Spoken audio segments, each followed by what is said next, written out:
Deven Choksi as well joins in on the show.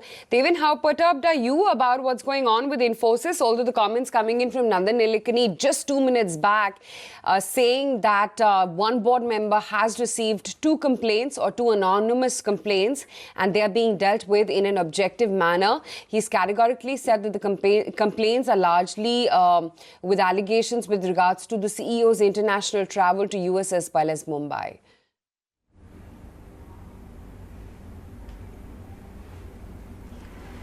Good morning. Well, I think currently whistleblowers I basically think larger amount of say as far as I think the market movement is concerned.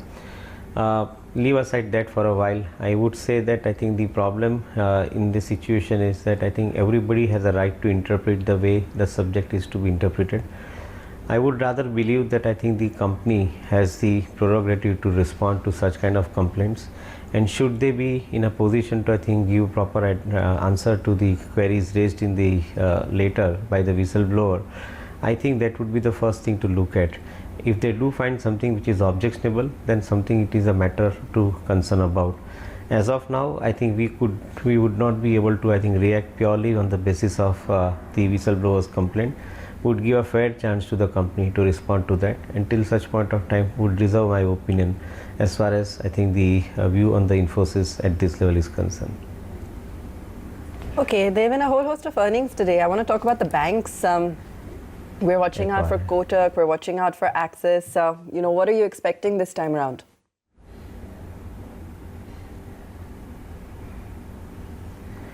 Overall, I think the earnings season has been favorable for private sector banks, corporate banks, as I see it.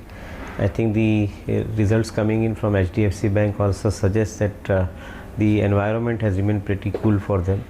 Maybe I think these banks have taken some amount of share or larger amount of share from the loss of public sector banks, and that's where I think you are likely to see the credit growth at a higher level. Maybe on a quarter-over-quarter basis, I think you would see around 5%, 5.5% kind of a growth for companies like Kotak in this quarter, or maybe in Axis too. I think you should be seeing relatively higher amount of growth, around 4 to 5% on a sequential basis. Overall, I think the environment remains stable for good quality banks. They have fully provided for their NPAs in past quarters, so unlikely to show major surprises in the current quarter. Save and except I think some of the known items which is already there in the domain of the market for the corporate banks or the private sector banks, where they have to provide for the NPS. But otherwise, I think it should be a stable to good quarter for many of these banks. Is it time to revisit PSUs? If yes, which one?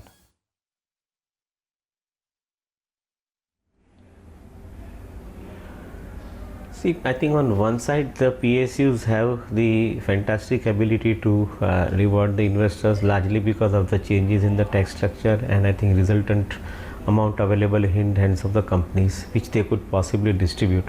So no doubt on that argument. I think that should be seen as positive for PSUs. On the other side, I think the government is basically trying to sell off I think some of the PSUs and I think get out of the businesses.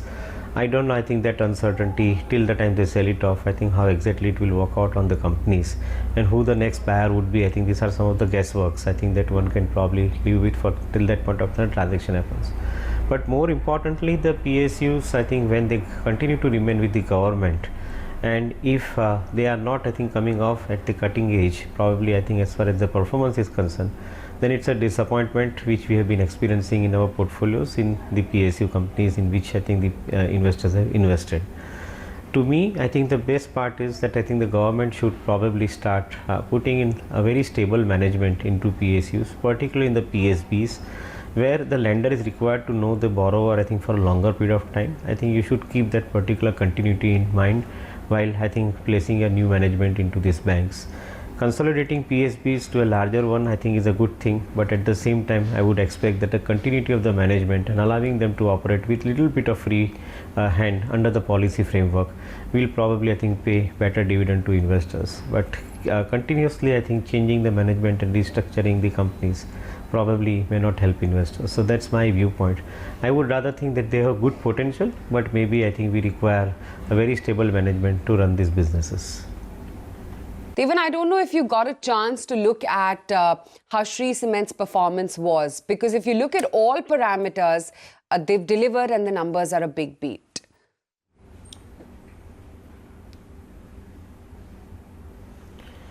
Yes, definitely. I think the numbers between the cement as well as in the power sector, power division, both of them have come reasonably stable, and with a good amount of optimism that I think going forward in subsequent quarters, when the construction activity starts reviving, we should be seeing relatively better numbers than what we have seen in the second quarter of the financial year.